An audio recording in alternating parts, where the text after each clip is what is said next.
¿Qué tal? ¿Cómo están? Soy la doctora Alejandra Mortoro, integrante del equipo de psiquiatría del Hospital César Milstein. Bueno, la clase de hoy es acerca de funciones cognitivas. A fines prácticos, debido a la extensión del tema, vamos a dividirlo en dos partes. Se trata de un tema relevante debido a la importancia a la hora de evaluar a un paciente. Por eso es necesario que conozcan las distintas funciones cognitivas y que por supuesto las comprendan. Comencemos por su definición. ¿Qué se entiende justamente por funciones cognitivas? Son todos los procesos mentales a través de los cuales la información que es captada por los sentidos que componen el aparato de la sensopercepción va a ser transformada, elaborada, almacenada, recuperada y utilizada. ¿Con qué fin justamente? Para poder adaptarnos al medio que nos rodea y de esta manera lograr una correcta toma de decisiones. ¿Qué nos permite esto a su vez? Poder conectarnos con nuestro medio circundante y también con nuestra propia persona. Este va a ser el objetivo final de las funciones cognitivas. Continuando con esta definición, representan las distintas formas que tiene nuestra actividad mental de manifestarse. Las funciones cognitivas constituyen actos complejos, no se trata de fenómenos estáticos, sino todo lo contrario. Vamos a ver que las diferentes funciones cognitivas se encuentran concatenadas entre sí. Esto quiere decir que para que una de ellas se manifieste, no puede prescindir de las restantes funciones cognitivas. No son actos individuales ni aislados, sino que constituyen todo lo contrario, un proceso complejo. Acá vamos a ver en la diapo un esquema en el cual la primera parte dice que atender, es decir, hace hincapié a la primera función cognitiva que vamos a ver el día de hoy, que es la atención. Atender es al mismo tiempo percibir, es decir, cuando presto atención sobre un determinado objetivo, se utilizan todos los sentidos para poder así percibir esa información. Por otra parte, aquella información que percibo a través del aparato de la sensopercepción la debo comprender, y para comprender dicha información es necesario evocar conocimientos previamente adquiridos a lo largo de nuestra vida, poder relacionarlos, comprenderlos y hacer una valoración de los mismos. Ahí vemos cómo cada una se va a encontrar concatenadas, siendo la esencial, o la primera de ellas, la atención, y la que va a determinar el resto. Si la atención no está indemne, el resto tampoco lo va a estar. Es decir, que para tener una correcta sensopercepción debo contar como condición previa una óptima capacidad atencional. Y las funciones cognitivas nos permiten conectarnos, como se dijo anteriormente, con nuestra propia persona y con el medio que nos rodea. ¿Qué representan las funciones cognitivas? El correcto balance entre la razón y el instinto. Esto a su vez nos permite una adecuada toma de decisiones. Bueno, habíamos visto en lo que fue aparato psíquico el concepto de instinto y de pulsión. Vamos a volver a repasarlo y, haciendo hincapié en esto último, en el correcto balance entre instinto y razón. Cuando se produce un desbalance entre ambos, esto va a redundar en la desinhibición del instinto, dando como resultado diferentes trastornos según sea el instinto en cuestión. Por ejemplo, si se produce la desinhibición del estímulo combatir, esto va a dar lugar a trastornos de personalidad asociados a comportamientos agresivos. Si se produce la desinhibición del instinto comer, da lugar a trastornos alimenticios, mejor dicho, puede dar lugar a trastornos alimenticios. Si se produce la desinhibición del instinto correr, esto puede dar origen a fobias relacionado esto último a miedo. y cuando se produce la desinhibición del control térmico conductual, es decir, es un instinto en el cual nosotros nos abrigamos cuando sentimos frío, esto puede dar origen a trastornos como por ejemplo la esquizofrenia, que son pacientes que se abrigan en pleno verano. Bueno, vamos a volver a hacer un pequeño repaso de estos dos conceptos, instinto e impulsión, y vamos a ampliar el segundo de ellos. Dijimos que instinto va a ser un concepto estático determinado genéticamente y que se entiende por instinto. Justamente es aquello que nos permite saber cómo debemos actuar ante una determinada situación sin haberlo aprendido previamente. ¿Con qué fin? Para sobrevivir o bien evitar el peligro. Es decir, que está relacionado con la supervivencia. El estivo nos va a llevar a la búsqueda y alcanzar un determinado objetivo para de esta manera lograr satisfacción. ¿Y cuáles son los instintos? La regla de las 5C: comer, correr, combatir, copular y el control térmico conductual. Y como se dijo, es un concepto estático y determinado genéticamente. Sabemos cómo actuar ante una determinada circunstancia sin haberlo aprendido previamente.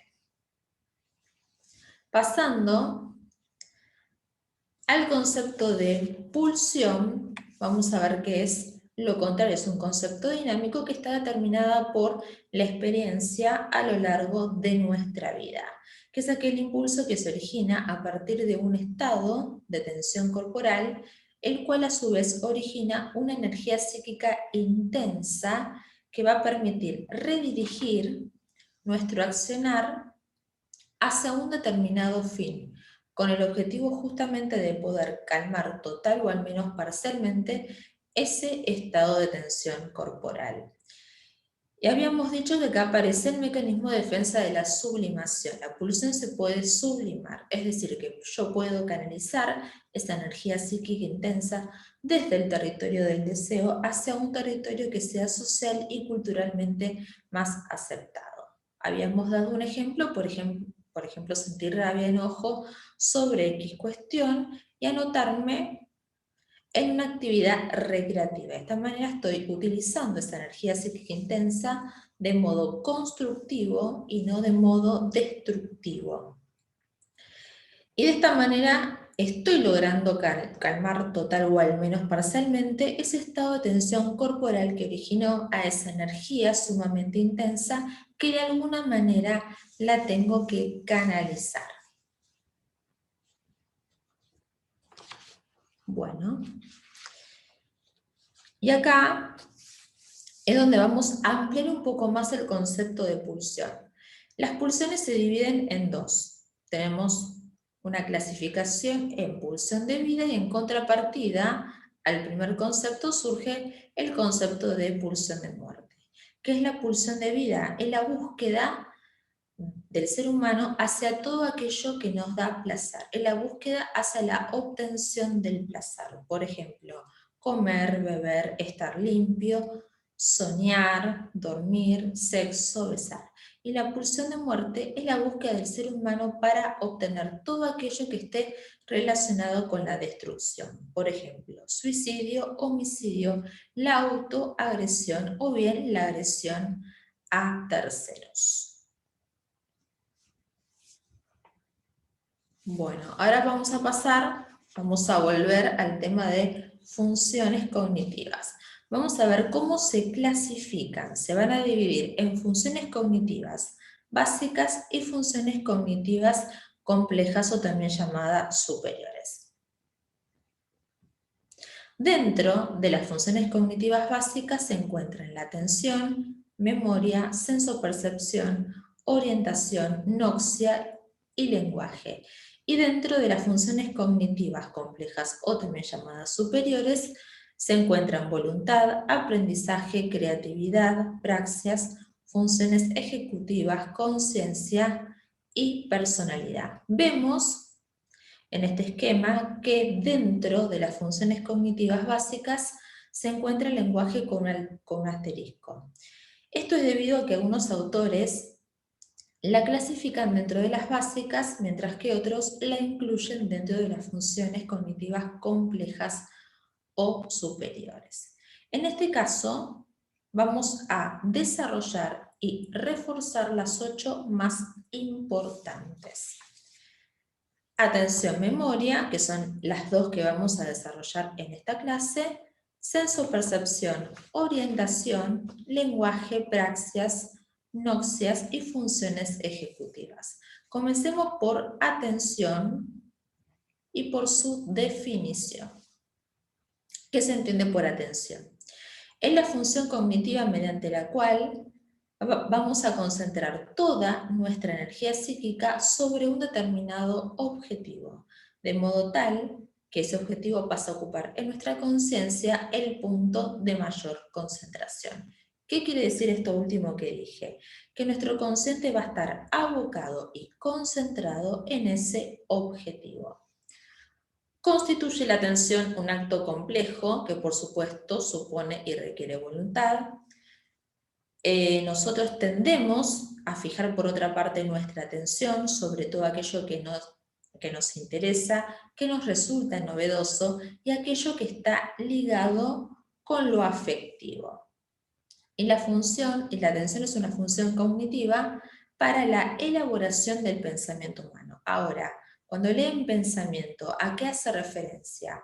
Es una de las funciones psíquicas superiores que nosotros evaluamos en el contexto de la evaluación psiquiátrica del paciente. Y se entiende como tal al resultado final de todo funcionamiento o actividad mental. Esto para que comprendan qué se entiende por pensamiento cuando lean esto en la filmina.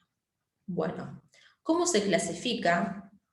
Atención, tenemos la atención hay dos tipos, atención voluntaria, que es de carácter intencional, y la atención espontánea, que es de carácter sensorial.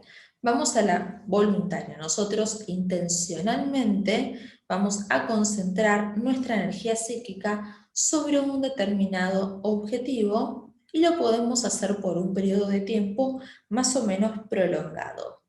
Esta atención es fatigable. Más adelante vamos a ampliar este último concepto. Por ejemplo, esta clase. Ustedes intencionalmente están focalizando su energía psíquica en esta clase, pudiendo sostener la atención por un tiempo. ¿Qué pasa pasado los 45 minutos de la clase? Su capacidad atencional va a comenzar a disminuir debido a que justamente la función cognitiva, atención, es fatigable. Luego tenemos la espontánea, que es de carácter sensorial. Está vinculada con la aparición de un estímulo importante que impacta fuertemente sobre nuestro aparato de la sensopercepción, de modo tal que nuestra energía psíquica se desvía del objetivo inicial que previamente demandaba nuestra atención y es atraída hacia un nuevo estímulo. Por ejemplo, un estímulo sonoro importante, y siguiendo el ejemplo de la clase, ustedes están desde sus casas voluntariamente focalizando su energía psíquica en esta clase y de pronto algo en sus hogares se cae o sus mascotas hacen un ruido importante, por lo cual su atención se desvía del objetivo final que es la clase y pasan a centrar su energía psíquica sobre ese estímulo sonoro importante. Posteriormente, pueden ustedes de forma voluntaria volver a focalizar su energía psíquica en la clase. ¿Qué quiero decir con esto último? Que existe cierto pasaje entre la atención de tipo espontánea y la atención de tipo voluntaria. ¿Y qué nos permite la atención? Esta función psíquica. Justamente al dirigir nuestra atención psíquica sobre un determinado objetivo particular, somos conscientes de todas las circunstancias que acontecen en el mundo exterior, así como también en el mundo interior. Es decir, todas las circunstancias, tanto las que son propias como las ajenas. En semiología, en psicosemiología, Esta función cognitiva se denomina prosexia. Por ende, cuando un paciente presenta esta capacidad atencional indemne, se dice que está euproséxico. Ahora vamos a ver cuáles son las alteraciones. Tenemos alteraciones de dos tipos. Por un lado se encuentran las cuantitativas en cantidad y por otra parte las cualitativas en características. Se diferencia en base a las características que presentan las diferentes alteraciones. Pasemos primero a las cuantitativas. Tenemos la prosexia, que es la ausencia de capacidad atencional, por ejemplo, ocurre esto en pacientes en estado de coma. Tenemos la hipoprosexia, que es la disminución de la capacidad atencional, por ejemplo, pacientes con síndrome confusional. Y por último, la hiperprosexia, que es el aumento de la capacidad atencional como ocurre en la paranoia. En estos pacientes van a estar con un estado de alerta permanente y van a focalizar su atención de manera voluntaria sobre múltiples estímulos al mismo tiempo. Luego tenemos las cualitativas. Tanto lo que es la paraprosexia como la disprosexia, hay un aumento de la atención espontánea a expensas, a disminución de la atención de tipo voluntaria. Ahora bien, ¿en qué se diferencia? Justamente en las características de estos dos tipos de alteraciones. Comencemos con la paraprosexia, que se da en los pacientes con manía. En este tipo de pacientes hay una aceleración del ritmo con el cual se realizan las elaboraciones mentales, por lo cual hacen foco, pueden concentrar su energía psíquica en el objetivo que tienen delante, pero no lo sostienen.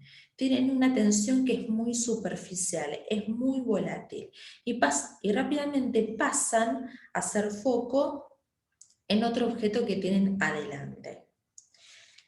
Distinto ocurre en la disprosexia, que también hay un aumento de la atención espontánea y disminución de la atención de tipo voluntaria, pero acá en estos pacientes se distraen fácilmente, pero no porque su atención sea superficial, sea volátil, sino porque no pueden administrar correctamente la atención de tipo voluntaria, es decir, hacen foco voluntariamente sobre un determinado objetivo, pero se distraen con otros estímulos.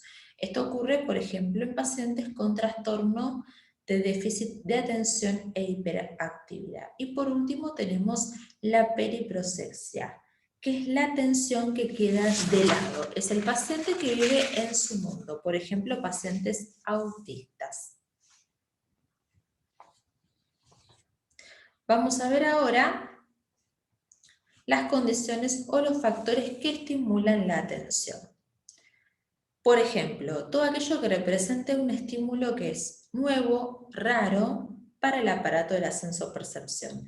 Recuerde que tendemos a focalizar nuestra atención sobre todo aquello que no conocemos, que nos resulta novedoso, y también recuerden que esté ligado a lo afectivo.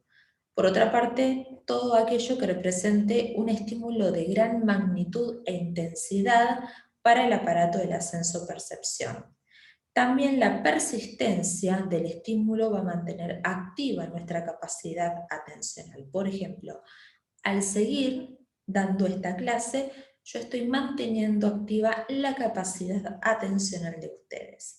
Y también cuando desaparece algo que estábamos acostumbrados a ver. Esto constituye un estímulo para el aparato de la sensopercepción. Ahora bien, ¿cuál es ese estímulo? Es el cambio de algo que veíamos siempre y que ahora no está más.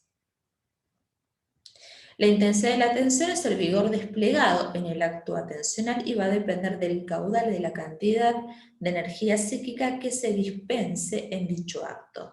Y va a depender de varios factores, tanto fisiológicos, por ejemplo, el estado de fatiga nerviosa muscular, el momento del día en que nos encontremos, no es lo mismo la atención al comienzo del día, luego del descanso, que la atención, que nuestra capacidad atencional a la noche, luego de toda una jornada de actividades, una jornada laboral, de circunstancias patológicas como las alteraciones que se vieron anteriormente y la acción de sustancias estimulantes como por ejemplo el café.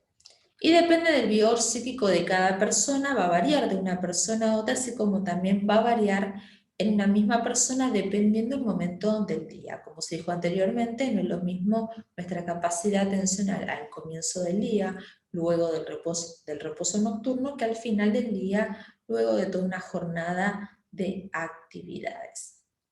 Ahora vamos a un tema importante. Si bien se dijo que la persistencia del estímulo va a mantener activa nuestra capacidad atencional, esto es hasta un cierto punto, dado que el sistema se satura. Por ejemplo, en una clase ustedes van a poder fijar su atención de forma voluntaria, pero por un periodo de tiempo determinado, ya que pasados los 45 minutos, esta capacidad atencional se fatiga, disminuye la capacidad atencional. Se fatiga, pero no se agota. ¿Qué quiero decir con esto último, que no se agota? Dijimos que se fatiga tras una clase larga, pasada los 45 minutos. Pero ¿qué sucede si en ese contexto ustedes redirigen su energía psíquica hacia un nuevo estímulo de interés? Por ejemplo, dejan de prestar atención a la clase y comienzan a, no sé, a revisar, por ejemplo, alguna red social. Se renueva el proceso atencional. Esa capacidad atencional que disminuyó vuelve a aumentar. Por eso decimos que se fatiga, pero que no se agota. ¿Cuáles van a ser los efectos de la atención?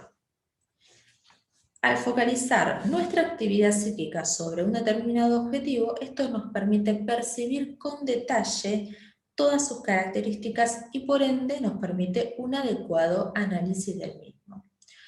Toda nuestra actividad intelectual va a estar centrada sobre aquel objetivo en el cual nosotros estamos concentrando nuestra energía psíquica. Acá hay un tema importante que es justamente otra función cognitiva y como dijimos anteriormente, se encuentran las diferentes funciones cognitivas concatenadas. Bueno, a mayor actividad atencional, esto nos permite una mayor percepción del objetivo de forma detallada y por ende se fija en nuestra memoria de una forma mucho más nítida y más intensa, y esto nos facilita posteriormente su evocación a través de la memoria. Y la atención es un requisito indispensable para las elaboraciones psíquicas. Pasemos ahora al modo marioneta de atención. ¿Qué lo presentan los niños? ¿Qué pasa con los niños?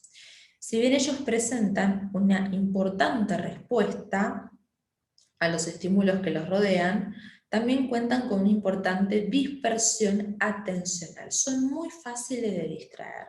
Es decir, pueden focalizar sobre un determinado estímulo y ante la aparición de otro estímulo, lo que hacen es desatender al primero y fijan su atención en ese nuevo estímulo. No pueden hacer la inhibición de aquellos estímulos periféricos irrelevantes, poco importantes. ¿Por qué? Porque no cuentan con una capacidad denominada inhibición frontal. Justamente a los 6 años, los niños adquieren esta capacidad, pudiendo aislar un objetivo determinado y pueden inhibir a todos aquellos estímulos periféricos no importantes. ¿Y cuál es la base biológica de este fenómeno? El desarrollo del lóbulo prefrontal, el cual comienza a los 6 años cuando los niños adquieren esta capacidad y finaliza pasados los 25 años con la mielinización del lóbulo prefrontal. De lo anteriormente dicho podemos extraer que el sector neurológico implicado en esta función cognitiva es el lóbulo prefrontal y que la máxima capacidad atencional condice cuando finaliza su mielinización, es decir, pasado los 25 años. Hay otro concepto, dijimos que los niños carecen de una capacidad que es la inhibición frontal. y también carecen de otra capacidad que la poseemos los adultos, que es la atención dividida, que es cuando una persona puede atender al mismo tiempo a 2 o más estímulos. Y también es la capacidad que tiene una persona de poder repartir su energía psíquica en diferentes estímulos y poder llevar a cabo tareas complejas, poder realizar la multitarea. Bueno, con esto finalizó, atención, importante saber el concepto por supuesto y los 2 tipos de atenciones, cómo se clasifican. Pasemos a memoria. También acá importante definición y la clasificación. Vamos a explicar claramente la clasificación porque es un tema que se suelen confundir bastante al momento de la evaluación. Bueno, comencemos con la definición. La memoria es la función cognitiva mediante la cual es posible fijar y conservar en la conciencia distintos acontecimientos que ocurren en la vida y que posteriormente podemos revivir a través de la evocación de los mismos bajo la forma de los recuerdos. Justamente mediante la evocación de los recuerdos se da el enlace entre el pasado y el presente y además a través de esta función cognitiva se establecen las distintas etapas de la vida y nos da también la noción del tiempo transcurrido. Todo el material que es captado por el aparato de la sensopercepción se va a registrar en la conciencia bajo la forma de imágenes, que se denominan engramas o huellas mnemónicas. Cuando hablamos de imágenes no solamente hacemos referencia a estímulos visuales, sino que al decir imágenes estamos haciendo hincapié a un término general, que no solamente involucra a estímulos visuales, sino también a estímulos olfatorios, gustativos, táctiles y auditivos. Es un término genérico. Para que estas huellas o estos engramas sean indelebles, hacen falta 2 requisitos previos. Por un lado, lucidez de la conciencia y por otra parte, máxima capacidad atencional. ¿Qué pasa si no están presentes estos 2 requisitos previos? Los engramas o las huellas mnemónicas no se van a arraigar y se van a borrar fácilmente. Bueno, acá vemos las estructuras cerebrales implicadas en esta función cognitiva. Están las cortezas de asociación, los ganglios de la base, el área motora suplementaria, cerebelo, lóbulo prefrontal, el hipocampo y la amígdala. ¿Cuáles son las fases del proceso de la memoria? Tenemos por un lado la memoria de fijación, o también llamada la fase de fijación, que es cuando todo el material que es captado por el aparato de la sensopercepción se va a fijar en aquellas estructuras cerebrales implicadas en esta función cognitiva. En el segundo punto tenemos la memoria o la fase de conservación, que es cuando todo el material previamente fijado se conserva en esas estructuras cerebrales. La tercera, que es la memoria de evocación o fase de evocación, es cuando todo el material previamente fijado y conservado se actualiza en la conciencia, es decir, cuando se evoca el recuerdo. Y por último, la memoria de reconocimiento o fase de reconocimiento y localización, que es cuando la conciencia identifica a ese recuerdo como un hecho perteneciente al pasado. Bueno.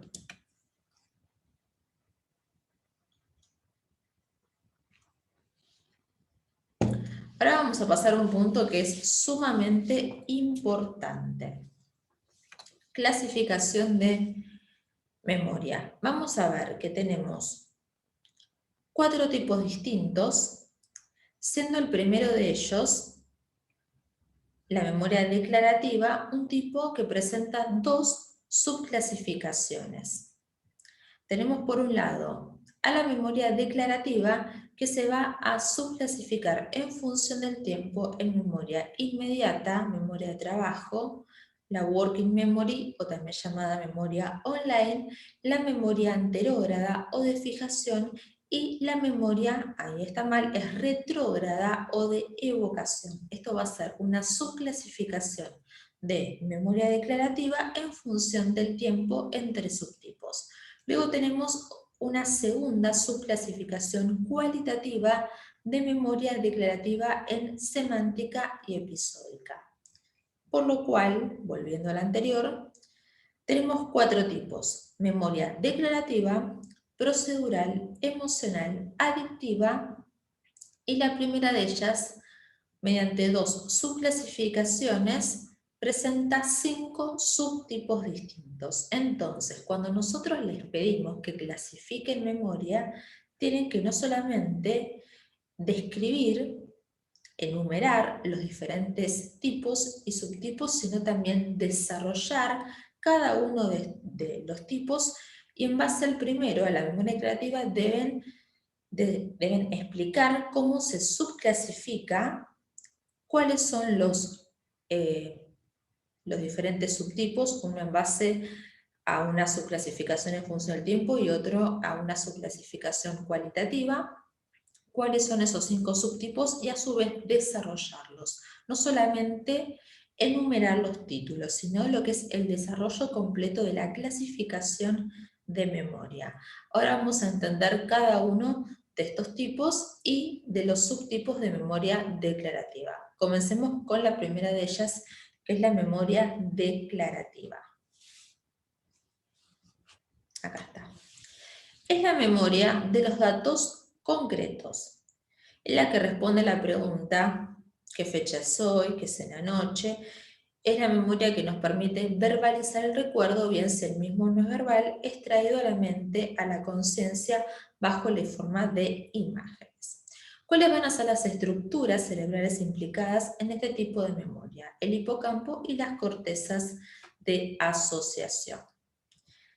Dijimos que esta memoria tiene una subclasificación cualitativa, memoria semántica y episódica. Vamos a comenzar a desarrollar cada una de ellas. Tenemos la memoria semántica, que es aquella memoria que nos permite evocar conocimientos generales. Es la memoria de lo simbólico, de los contenidos. Y es una memoria en la cual no intervienen nuestras experiencias personales. Para poder entender un poco más el concepto de memoria semántica, vamos a una serie de ejemplos. Por ejemplo, para poder evocar un dato concreto, un conocimiento general, por ejemplo, ¿cuántas horas tiene un día? Nosotros, gracias a este tipo de memoria, podemos evocar este dato concreto sin la necesidad concomitante de tener que evocar en qué momento de mi vida yo adquirí tal conocimiento. Por eso se dice que es un tipo de memoria en la cual no intervienen nuestras experiencias personales. Otro ejemplo: si queremos recordar que el león es un animal mamífero, no hace falta haber tenido una experiencia personal con leones para poder evocar este dato concreto. También, gracias a este subtipo de memoria declarativa, nosotros podemos evocar la trama de una película, aunque no nos acordemos del título. Recuerden que es la memoria de los contenidos. Esto es lo que estuvimos viendo. Este tipo de memoria es tan extensa como todos los conocimientos a lo largo de nuestra vida. Y recordemos que es la memoria de lo simbólico, de los significados, de los conceptos lingüísticos y culturales, sin un contexto temporal ni personal. Recuerden que es la memoria en la cual no intervienen nuestras experiencias personales. Esto a diferencia de la siguiente, que es la memoria episódica, que va a ser aquella memoria que nos permite evocar momentos, detalles, lugares de forma muy nítida. Es la memoria que le va a dar el nombre a las cosas. Para poder entender un poco más, vamos a dar un ejemplo. Como no es el título de una película, o decir, anoche comí milanesa. Si por el contrario yo dijera, anoche cené una suprema pasada por huevo y pan rallado, estaríamos hablando de memoria semántica. científica, es decir, la memoria de los contenidos. También este subtipo de memoria declarativa es la memoria que nos permite adquirir nuevos conocimientos a partir del aprendizaje de experiencias pasadas. Es decir, que a diferencia del subtipo anterior, en este tipo de memoria intervienen nuestras experiencias personales. Ahora vamos a ejemplificar ambos subtipos de memoria declarativa de forma comparativa. Tenemos la memoria semántica, que nos permite responder a interrogantes tales como de qué trata el guión de una película o de qué trata un libro, es decir, que es la memoria de los conocimientos. Y por otra parte, la memoria episódica es aquella que nos permite responder interrogantes tales como cuál es el título de la película o el título del libro, es decir, que es la memoria que le da el nombre a las cosas. Pasemos ahora a la otra subclasificación de memoria declarativa en función del tiempo. Tenemos memoria inmediata, de trabajo o la working memory. En segundo lugar, la memoria anterograda o de fijación. Y en tercer lugar, la memoria retrógrada o de evocación. Pasemos a la primera, también llamada memoria online. Es aquella memoria que nos permite fijar datos en forma temporal por escasos segundos. Por ejemplo, si alguien nos da el dato de una dirección, y a los pocos segundos nos pregunta este dato, nosotros podemos evocar esa información gracias a la memoria inmediata. Pero recuerden que duran escasos segundos. ¿Y cuáles van a ser las estructuras cerebrales implicadas en este subtipo de memoria declarativa? Va a ser la corteza prefrontal. Siguiendo, tenemos a la memoria anterograda, aquella memoria que nos permite fijar datos hasta un minuto. La primera era la memoria que nos permitía fijar datos por escasos segundos, está un tiempito más, hasta un minuto. Siguiendo el ejemplo anterior, si alguien nos da como un dato la dirección de un lugar y nos la pregunta pasado ese minuto, nosotros podemos evocar dicha información gracias a este subtipo de memoria declarativa. ¿Qué pasa cuando está alterada este tipo de memoria? En su alteración, el sujeto no podrá evocar hechos recientes, manteniendo la capacidad para evocar hechos más antiguos de su vida. ¿Y cuáles son las estructuras cerebrales que están implicadas en este subtipo de memoria? El hipocampo. Y por último, lo que constituye el sistema a largo plazo es la memoria retrógrada o de evocación.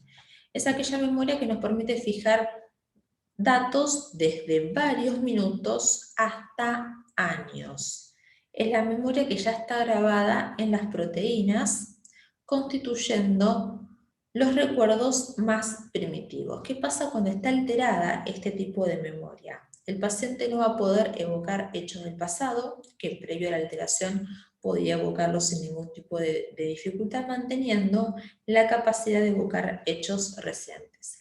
¿Y cuáles van a ser las estructuras cerebrales implicadas en este subtipo de memoria declarativa? Las cortezas cerebrales de asociación. Bueno, terminamos con memoria declarativa con sus 5 subtipos en base a las 2 subclasificaciones. Pasemos ahora a la memoria procedural, que es una memoria motora e inconsciente y está relacionada con habilidades motrices. Por ejemplo, andar en bicicleta. Nosotros recordamos cada uno de los movimientos que tenemos que realizar para poder ejecutar dicha actividad y que hemos aprendido en algún momento de nuestra vida. Y que posteriormente se ejercen de forma automática, es decir, que no tengo que pensar en cada uno de los movimientos que tengo que realizar para poder andar en bicicleta. Esta actividad motriz, así como cualquier otra actividad motriz, forma parte de la memoria procedural que la ha registrado y la ha automatizado. Ahora bien, ¿cuáles son las estructuras cerebrales que están implicadas en este tipo de memoria? Los ganglios basales, el cerebelo y el área motora suplementaria. esto fue todo lo que se dijo. Pasemos al tercer tipo de memoria, que es la memoria emocional, que al igual que la anterior, es una memoria inconsciente. Es aquella memoria que está relacionada con las emociones. Nosotros tendemos a recordar con mucha más facilidad todo aquello que nos conmueve, igual que la atención, que nosotros tendemos a fijar nuestra actividad psíquica sobre todo lo que nos resulta novedoso, nos interesa, y que está ligado también con lo afectivo. ¿Cuál es la estructura cerebral implicada en este tipo de memoria? La amígdala, que es una estructura primitiva dentro del encéfalo. Ahora bien, a grandes rasgos, ¿cuál es la función de esta estructura? Va a regular la interacción de nosotros con el mundo externo y va a realizar una evaluación afectiva de dicha interacción. Por ende, la memoria emocional está relacionada con la fijación y la evocación de hechos relacionados con lo afectivo. Es decir, que esta estructura le va a dar un valor afectivo a cómo nosotros interactuamos con el mundo que nos rodea. Y la memoria emocional es uno de los aspectos nucleares de la identidad humana. Nuestros recuerdos autobiográficos más vividos suelen estar asociados a emociones muy intensas, sean estas positivas o negativas. Pasemos a la memoria adictiva, que es aquella memoria que está implicada en el recuerdo del consumo de alguna cuestión placentera, sea sustancia o sea algún tipo de actividad. Pero que esta cuestión placentera a lo largo del tiempo resulta contraproducente para nuestra salud. Ahora bien, ¿cuál es el área del cerebro que está implicada en este tipo de memoria? Es el núcleo subcortical accumbens, o también denominado zona de recompensa. ¿Qué le sucede a este núcleo ante la exposición de determinadas sustancias o algún otro tipo de cuestión placentera? Se van a producir cambios en este núcleo que va a redundar en la memorización de estas cuestiones placenteras, en la necesidad de consumir nuevamente. Por eso se dice que este tipo de memoria podría estar implicada en la susceptibilidad de algunos individuos en relación a problemáticas de consumo de distinta índole. Y por último, vamos a hablar de una estructura cerebral importante en esta función cognitiva, que es el hipocampo. Algo habíamos comentado en la primera clase de aparato psíquico. Vamos a ver primero el hipocampo. Es la zona del cerebro en la cual se van a incorporar y recuperar los recuerdos. ¿Qué pasa durante los 3 primeros años de vida en esta estructura? Hay una importante actividad de replicación celular, por ende hay muchas neuronas, pero están poco conectadas. Hay muchas neuronas, pero hay poca sinapsis, hay poca actividad de sinapsis y mucha actividad de replicación celular. Por eso nos resulta dificultoso el recuerdo durante esos 3 primeros años de vida. No obstante, todo lo que signifiquen factores sociales y ambientales van a influir de forma importante, de forma significativa en la constitución de nuestra personalidad. Por otra parte, como ya se dijo, fijamos mejor cuando una información nos es novedosa y tiene un componente afectivo. Y también es mayor la cantidad de información que nosotros no fijamos y por ende no podemos evocar, que la cantidad de información que logramos conservar y posteriormente evocar. Bueno, con esto finaliza la primera parte de la clase de funciones cognitivas. Espero que se hayan podido comprender los conceptos y ante cualquier duda estamos en contacto. Muchas gracias.